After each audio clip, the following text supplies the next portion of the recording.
Welcome, esteemed viewers, to an exploration of one of history's most legendary and awe-inspiring military units, the glorious Winged Hussars of Poland. Renowned for their majestic armor, fearsome weaponry, and unparalleled bravery on the battlefield, the Winged Hussars stand as a testament to the epitome of coolness and martial excellence. Join us as we delve into the captivating history and remarkable legacy of these legendary warriors, whose feats of valor and daring continue to inspire awe and admiration to this day. The late 16th century was a period of profound upheaval in Eastern Europe, marked by shifting borders, religious conflicts, and the rise of formidable adversaries such as the Ottoman Empire. Against this backdrop, the Polish-Lithuanian Commonwealth found itself facing new challenges and threats to its security and sovereignty. The need for a formidable and highly skilled cavalry force became increasingly apparent as Poland sought to defend its borders and assert its influence on the European stage, while surrounded by powerful enemies. It was in this context that the Winged Hussars were created. Originating as exiled Serbian mercenaries from Hungary, the light cavalry hussars morphed over time into the more heavily armored version we know today, becoming the vanguard of the Polish-Lithuanian army, leading the charge against enemy formations with unmatched ferocity and determination. The process of training a winged hussar was not a simple one.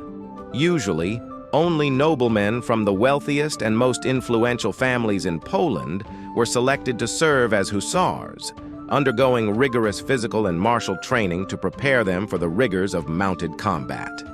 While originating as lighter, more expendable horsemen, the Winged Hussars became a more well-equipped and vigorously trained unit over the course of the 16th century, adopting heavier armor and weaponry than similar cavalry outside Poland during the time.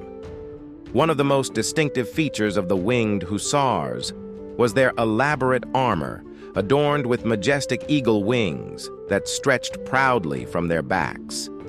These wings served mainly to strike fear into the hearts of their adversaries and to make the hussars look majestic and nice, arguably being a slight hindrance in practical terms.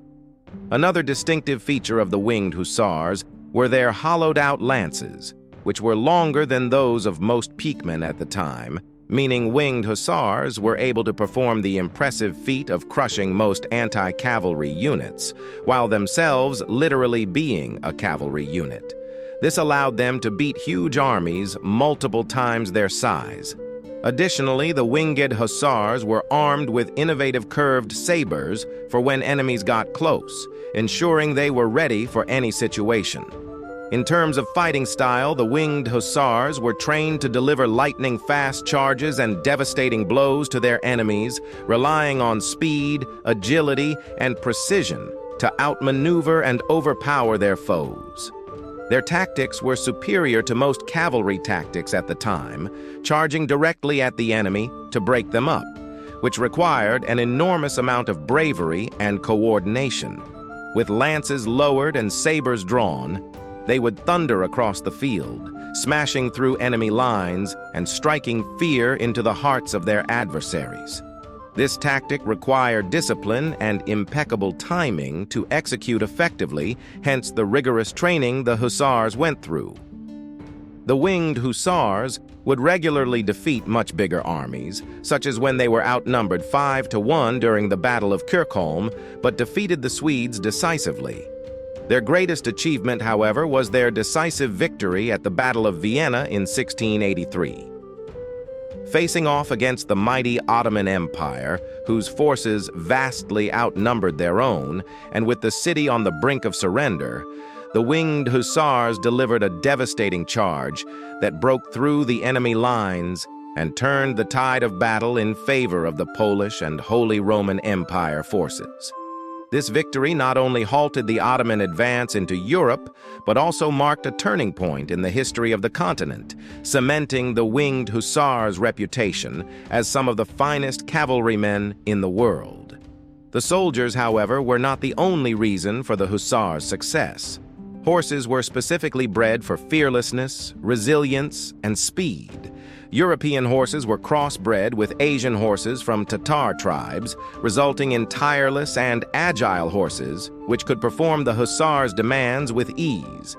These horses, known as tarpan horses, were so strategically valuable that selling one to anyone outside of the Polish-Lithuanian Commonwealth incurred the death penalty. As infantry evolved and gun technology made cavalry obsolete, the last winged hussars were disbanded in 1776. However, the legacy of the winged hussars extends beyond the battlefield, resonating deeply within Polish culture and identity. Today, they are revered as symbols of courage, valor, and national pride, embodying the spirit of resilience and defiance that has defined the Polish people throughout history. One of the most enduring aspects of the Winged Hussars' legacy is their symbolism as guardians of Polish sovereignty and independence. At a time when Poland faced numerous threats and challenges from neighboring powers, the Winged Hussars stood as a bulwark against aggression, defending the nation's borders with unwavering courage and determination. Their legendary feats on the battlefield became a source of inspiration for future generations of Poles, instilling a sense of pride and patriotism that continues to resonate to this day.